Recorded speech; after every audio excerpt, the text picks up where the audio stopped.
Let's dive right into this explainer. Have you ever wondered what happens when a person who usually gives, endless chances suddenly just goes completely cold? Now, before we jump in, a quick note. Attachment patterns aren't clinical diagnoses, and obviously individual experiences vary. But today, we're exploring a deeply fascinating relational phenomenon, emotional shutdown. We're going to set the scene with a suspenseful late-night text that, honestly, perfectly captures the climax of relationship fatigue. Picture this. It's 11:47 p.m. Noah sends a message he always believed his partner, Ava, would wait forever to receive. He types, "Can we talk? I'm ready now." For 6 whole months, Ava was the partner who would cross any emotional distance to reach him. She studied his silences, she softened every single conflict, and she really kept believing that if she just loved him carefully enough, he would finally feel safe. But tonight, when his name lights up her phone, something has fundamentally changed. No reply. The message is delivered right away, but she doesn't respond.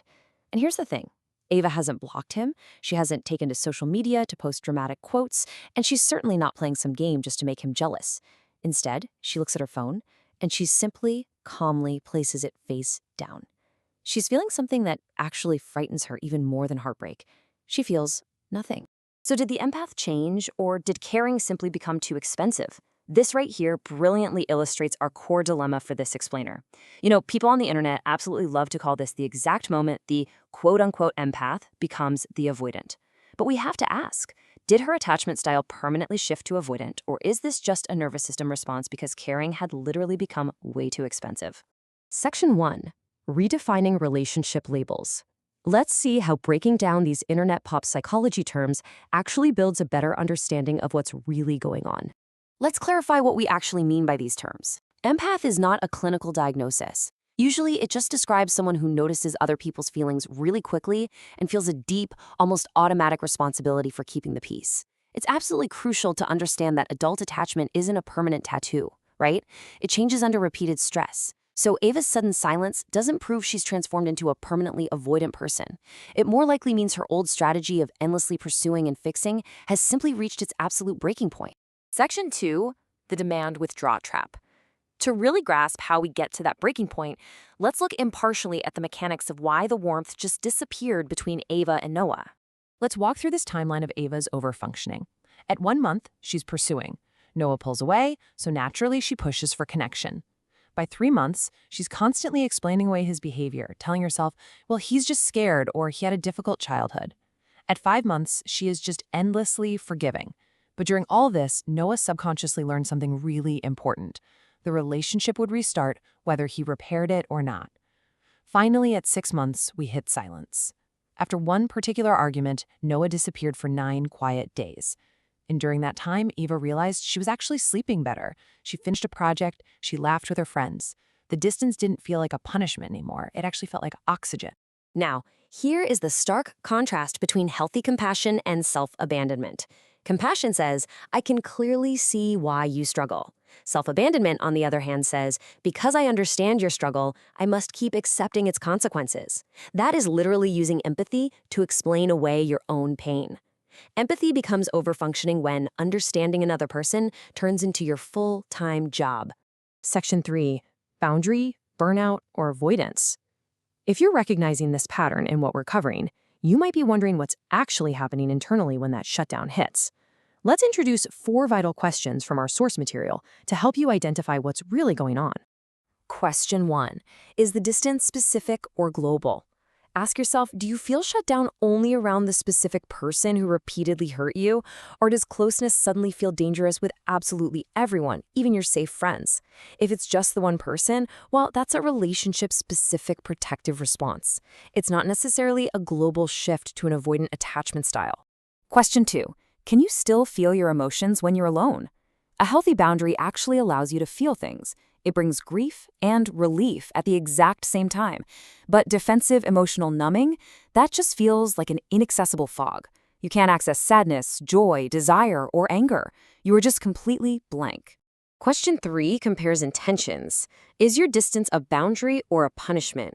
A boundary communicates a healthy limit, something like, I will not continue a conversation where I am insulted. Punishment, however, tries to control a partner's reaction. It says, I will disappear until you panic and chase me. The behavior might look totally identical from the outside, but the internal intention is completely different. And our fourth question, does the distance create clarity? Healthy space helps you hear your own values and make really grounded decisions.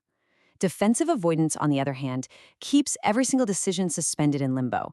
Also, you never have to risk vulnerability or conflict ever again.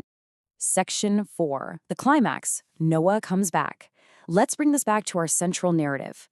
3 weeks after Ava ends the relationship and goes completely quiet, Noah actually returns. He shows up with a huge emotional realization, saying losing her finally woke him up. Now, Ava's body remembers that original tenderness, sure, but it also remembers waiting by a silent phone. So she asks him one simple question: what will be different the next time closeness frightens you? And Noah replies with immense emotion: I'll try harder. Saying I'll try harder is sincere, for sure, but it's not a concrete plan. Real repair requires specific behaviors. You have to be able to name a pause instead of just disappearing into the night.